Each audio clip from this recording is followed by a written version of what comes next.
கர்த்தர் நல்லவர். இயேசு கிறிஸ்து இந்த உலகத்திலே தனக்கு இருந்த ஊழிய நாட்களை முடித்து பரத்திற்கு ஏறி செல்லும் போது கர்த்தர் சொன்ன ஒரு நல்ல வார்த்தை, கிரேட் கமிஷன் என்று சொல்லுவார்கள்.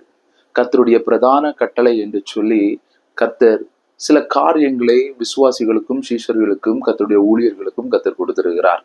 நாம் மத்தேயு 28 18, 19, 20 வசனங்களிலே நாம் வாசிக்கிறோம்.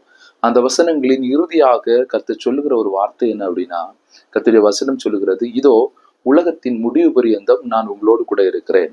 எத்தனை பேர் விசுவாசிக்க முடியும் கர்த்தர் நம்மோடு கூட இருக்கிறார்? இன்றைக்கு கர்த்தர் உங்களோடு கூட இருக்கிறார், உங்க பக்கத்துல இருக்கிறார். ஆமாம். நீங்கள் போய் சகல ஜனங்களையும் சீஷர்களாக்கி ஞானஸ்நானம் கொடுங்கள், அவர்களை அபிஷேகியுங்கள், கர்த்தருடைய சகல கிரியைகளையும் அவருடைய வாழ்க்கையிலே நடப்பியுங்கள், கர்த்தருடைய ஆசீர்வாதத்தை அவர்கள் மேல் வையுங்கள் என்று சொல்லி கர்த்தர் நம்மை ஒரு பாத்திரமாக அல்லது நம்மை ஒரு இன்ஸ்ட்ருமெண்டா கர்த்தர் தம்முடைய கரங்களில் வச்சிருக்கிறார். அநேகரை கர்த்தருக்கு ஆதாயமாக்கி கொள்ளும்படியாய் நான் உங்களோடு கூட இருக்கிறேன் என்று சொல்லி கர்த்தர் வாக்கு பண்ணுகிறார். எத்தனை பேர் விசுவாசிகள்? இன்றைக்கு கர்த்தர் உங்களோடு கூட இருக்கிறார்.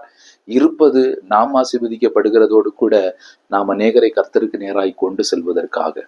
ஆகவே கர்த்தர் நம்மோடு கூட இருக்க வேண்டும் என்று சொன்னால் நம்முடைய வாழ்க்கையில அவர் கொடுத்திருக்கிற பிரதான கட்டளைகள், நாம் அறிந்த இயேசு கிறிஸ்துவை அநேகருக்கு அறிவிப்போம், அநேகரை கர்த்தருக்குள்ளே சேர்த்துக் கொள்வோம், அநேகரை கர்த்தருடைய ரட்சிப்புக்குள்ள கொண்டு வருவோம், கர்த்தருடைய சமாதானத்தை கூறுவோம்.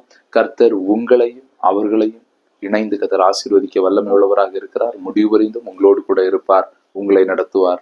ஆமென்.